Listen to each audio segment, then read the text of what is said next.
Hi Nanba, welcome back to SL Unique. Actor and cameraman Natty அவர்கள் recent இன்டர்வியூவில் இயக்குனர் H Vinod அவர்கள் அவருடைய முதல் படத்தில் தளபதி ரெஃபரன்ஸை யூஸ் பண்ணதை பற்றி பேசியிருக்காரு. அதாவது சதுரங்க வேட்டை படத்தில் பார்த்தீங்கன்னா மண்ணுளி பாம்புக்கு தளபதியோட பேரு தான் வச்சிருப்பாங்க.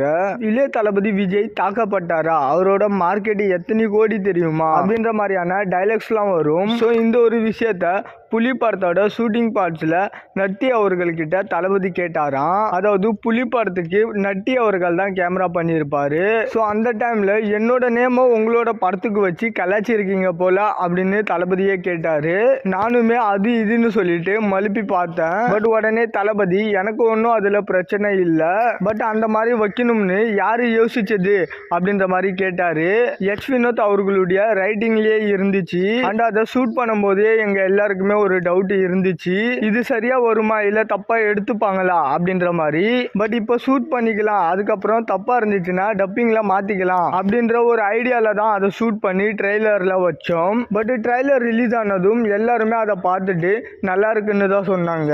ஸோ அதனால தான் அதை படத்துல வச்சுட்டோம் அப்படின்ற மாதிரி சொல்லியிருக்காரு. அண்ட் இதுல இன்னொரு காமெடி என்னன்னா, சதுரங்க வேட்டை படத்தோட டீசரை தளபதி தான் லான்ச்சே பண்ணாரு. அதாவது தலைவா படத்தோட ஷூட்டிங்ல மனோபால் அவர்கள் நடிச்சிட்டு இருக்கும்போது நான் தயாரிச்சிருக்கிற படம்னு சொல்லிட்டு தளபதியே இந்த டீசரை ரிலீஸ் பண்ண வச்சாரு. ஸோ அந்த எச் வினோத் அவர்களே இப்ப தளபதியோட கடைசி படத்தை இயக்குவாருன்னு யாருமே எதிர்பார்த்திருக்க மாட்டாங்க. மனோபாலா அவர்கள் உயிரோட இருந்திருந்தா ரொம்ப சந்தோஷம் பட்டிருப்பாரு. ஏன்னா அவரு ரொம்ப வருஷமாவே வினோத் விஜய்க்கு 2-3 கதை வச்சிருக்கான், நானுமே விஜய் கிட்ட கேட்க சொல்லிக்கிட்டே தான் இருக்கேன் அப்படின்ற மாதிரிலாம் நிறைய இன்டர்வியூஸ்ல சொல்லிக்கிட்டே இருந்தாரு. ஸோ அவரோட விஷ் நடக்கும் போது இப்போ அவரு உயிரோட இல்ல.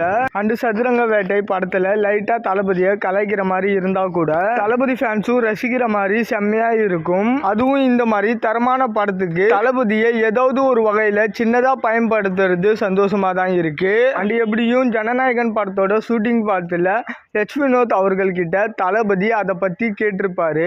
அண்ட் தீரன் சதுரங்க வேட்டை மாதிரி ஒரு தரமான படத்தை மட்டும் எச் வினோத் அவர்கள் கொடுத்துட்டாருன்னா காலத்துக்கும் தளபதி ஃபேன்ஸ் அவரு தூக்கி உச்சத்துல வச்சிருவாங்க.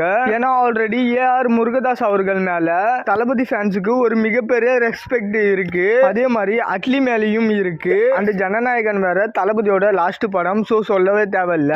கண்டென்ட் மட்டும் கிளிக் ஆயிடுச்சுன்னா மக்கள் எச் வினோத் அவர்களை கொண்டாடி தீர்த்துருவாங்க. ஓகே நண்பா, இந்த மாதிரி தளபதி பத்தின அப்டேட் தெரிஞ்சுக்க மறக்காம எஸ்எஸ் யூனிக் சேனலை சப்ஸ்கிரைப் பண்ணி சப்போர்ட் பண்ணுங்க.